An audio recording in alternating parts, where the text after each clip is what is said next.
Hi dears, MBBS BDS കോഴ്സുകൾ ഒഴികെ medical അനുബന്ധ കോഴ്സുകളിലേക്കുള്ള ഓപ്ഷൻ കൺഫർമേഷനും രജിസ്ട്രേഷനുമുള്ള അവസരം, അതിനുള്ള വിജ്ഞാപനം CEയുടെ വെബ്സൈറ്റിൽ വന്നിട്ടുണ്ടാകും. പ്രിയ വിദ്യാർത്ഥികൾ അത് കണ്ടു കാണും. അതിൻ്റെ വിശദമായിട്ടുള്ള ഡീറ്റെയിൽസിലേക്കാണ് നമ്മുടെ ഇന്നത്തെ വീഡിയോയിൽ നമ്മൾ പറയുന്നത്. അഗ്രികൾച്ചർ, വെറ്റിനറി, ഫോറസ്ട്രി, ഫിഷറീസ് കോഴ്സുകളിലേക്കുള്ള മൂന്നാം ഘട്ട അലോട്ട്മെന്റിലേക്കും ആയുർവേദ, ഹോമിയോ കോഴ്സുകളിലേക്കുള്ള രണ്ടാം ഘട്ട അലോട്ട്മെന്റിലേക്കും യുനാനി കോഴ്സിലേക്കുള്ള ഒന്നാം ഘട്ട അലോട്ട്മെന്റിലേക്കുമുള്ള നടപടിക്രമങ്ങളാണ് 3-ാം തീയതി വൈകുന്നേരം മുതൽ ആരംഭിച്ചിട്ടുണ്ട്. വിദ്യാർത്ഥികൾ അറിഞ്ഞു കാണും. അപ്പോൾ എത്രയും പെട്ടെന്ന് നിങ്ങളുടെ ഓപ്ഷൻ കൺഫർമേഷൻ നടത്തുക. അലോട്ട്മെന്റ് ഷെഡ്യൂളുകൾ നോക്കാം. അതായത് ഓപ്ഷൻ കൺഫർമേഷൻ നടത്താനുള്ള സമയം 3-ാം തീയതി ആരംഭിക്കുകയാണ്. ഓൺലൈൻ ഓപ്ഷൻ കൺഫർമേഷൻ നടത്തുന്നതിനും നിലവിലുള്ള ഹയർ ഓപ്ഷനുകൾ പുനഃക്രമീകരിക്കുന്നതിനും ആവശ്യമില്ലാത്തവ റദ്ദ് ചെയ്യുന്നതിനും പുതുതായി ചേർത്തിട്ടുള്ള കോളേജുകളിലേക്കും കോഴ്സുകളിലേക്കും ഓപ്ഷൻ രജിസ്റ്റർ ചെയ്യുന്നതിനുള്ള വെബ്സൈറ്റ് സജ്ജമായിട്ടുണ്ട്.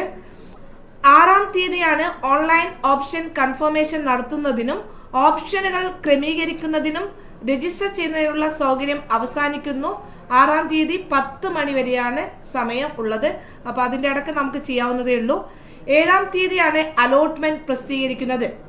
8-ാം തീയതി മുതൽ 12-ാം തീയതി വരെയാണ് അലോട്ട്മെന്റ് ലഭിക്കുന്ന വിദ്യാർത്ഥികൾ അലോട്ട്മെന്റ് മെമ്മോയിൽ രേഖപ്പെടുത്തിയിട്ടുള്ള ഫീസ് അല്ലെങ്കിൽ ബാക്കി തുക അടയ്ക്കേണ്ട തീയതി. 8-ാം തീയതി മുതൽ 12-ാം തീയതി വരെയാണ് നമ്മുടെ ഏതെങ്കിലും ഹെഡ് പോസ്റ്റ് ഓഫീസ് മുഖാന്തരമോ അല്ലെങ്കിൽ ഓൺലൈൻ പേയ്മെന്റ് മുഖാന്തരമോ നിങ്ങൾക്ക് ഫീസ് അടയ്ക്കാവുന്നതാണ്. അപ്പോൾ പ്രിയ വിദ്യാർത്ഥികൾ ശ്രദ്ധിക്കുക, ഓൺലൈൻ ഓപ്ഷൻ കൺഫർമേഷൻ നിർബന്ധമാണ്. അപ്പം നിങ്ങൾക്ക് അറിയാവുന്ന ഒരു കാര്യം തന്നെയാണിത്. നമ്മുടെ എല്ലാ വീഡിയോയിലും പറയുന്ന ഒരു കാര്യമാണ്. ഓൺലൈൻ ഓപ്ഷൻ കൺഫർമേഷൻ നടത്തേണ്ടതാണ്. നിങ്ങളുടെ പ്രൊഫൈലിൽ പോയിട്ട് നിങ്ങൾക്ക് കൺഫേം ബട്ടൺ ഉണ്ടായിരിക്കുന്നതായിരിക്കും. ആ കൺഫേം ബട്ടൺ നിങ്ങൾ ക്ലിക്ക് ചെയ്യുന്നതിൻ്റെ മുന്നേ ആയിട്ട് നിങ്ങൾക്ക് നിങ്ങളുടെ ആഗ്രഹത്തിന് അനുസരിച്ച് നിങ്ങളുടെ ഓപ്ഷനുകളിലെല്ലാം തന്നെ പുനഃക്രമീകരണം നിങ്ങൾക്ക് നടത്താവുന്നതാണ്. അല്ലാത്ത പക്ഷം നിങ്ങൾക്ക് ആവശ്യമില്ലാത്തവ അത് ഡിലീറ്റ് ചെയ്യാവുന്നതാണ്. ഇനി പുതുതായിട്ട് ഉൾപ്പെടുത്തിയിട്ടുള്ള കോളേജുകളും കോഴ്സുകളുടെയും ലിസ്റ്റുകളും ഇതിന് താഴെ കൊടുത്തിട്ടുണ്ട്. അപ്പോൾ അതും കൂടി നിങ്ങൾക്ക് ഉൾപ്പെടുത്താവുന്നതാണ്. ഇപ്പോൾ ഓൺലൈൻ ഓപ്ഷൻ കൺഫർമേഷൻ നടത്താത്തവരുടെ Ayurveda, homeo, agriculture, veterinary, forestry, fisheries വിഭാഗങ്ങളിലുള്ള ഹയർ ഓപ്ഷനുകൾ റദ്ദാക്കുമെന്നതിനാൽ ഭാവിയിലുള്ള ഓൺലൈൻ അലോട്ട്മെന്റുകളിലും പരിഗണിക്കുന്നതല്ല. എന്നാൽ ഈ ഘട്ടത്തിൽ ഓൺലൈൻ ഓപ്ഷൻ കൺഫർമേഷൻ നടത്താത്തവർക്ക് മുൻ അലോട്ട്മെന്റിലൂടെ ലഭിച്ച അഡ്മിഷൻ നിലനിൽക്കുന്നതായിരിക്കും. ഇതാണ് പുതിയ കോളേജുകളുടെ 3 കോളേജുകളുടെ ലിസ്റ്റുകളാണ് ഇവിടെ കൊടുത്തിട്ടുള്ളത്. അതായത് സെൽഫ് ഫിനാൻസിങ് കോളേജുകളാണ്. പങ്കജ കസ്തൂരി ആയുർവേദ മെഡിക്കൽ കോളേജ്, അതുപോലെ PN പണിക്കർ സൗഹൃദ ആയുർവേദ മെഡിക്കൽ കോളേജ്, അതുപോലെ മർക്കസ് യുനാനി മെഡിക്കൽ കോളേജ്. അപ്പോൾ ഇവരുടെ ഫീസ് വിവരങ്ങളെല്ലാം ഇവിടെ കൊടുത്തിട്ടുണ്ട്. അപ്പോൾ പ്രിയ വിദ്യാർത്ഥികൾ ഇത് ശ്രദ്ധിക്കുമല്ലോ. എല്ലാ ഫീസുകളും ഇവിടെ ഡീറ്റെയിൽസ് ആയിട്ട് കൊടുത്തിട്ടുണ്ട്. ഇനി ഫീസിന്റെ കാര്യത്തിലും പ്രത്യേകം പറയുന്നുണ്ട്.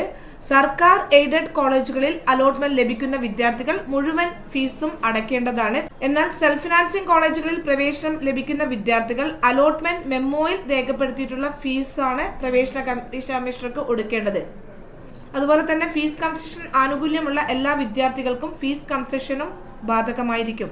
ഇവിടെ ഒരു പ്രത്യേക കുറിപ്പ് പറയുന്നുണ്ട്. നിങ്ങൾക്കിപ്പോൾ BDS കോഴ്സിന് ഓപ്ഷൻ ലഭിച്ച വിദ്യാർത്ഥികൾ ഉണ്ടെങ്കിൽ അവർ ടെൻഷൻ ആവേണ്ട കാര്യമില്ല.